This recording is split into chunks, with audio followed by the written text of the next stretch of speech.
呢個暑假，海雅帶你去度假，有請我哋嘅豪華5星級2日團嚟睇睇我哋有乜嘢亮點先。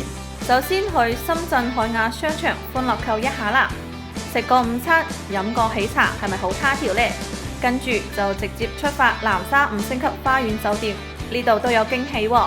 你哋個酒店景觀係360度海景房，係咪好吸引呢？酒店嘅無邊際泳池都係可以任玩嘅喎。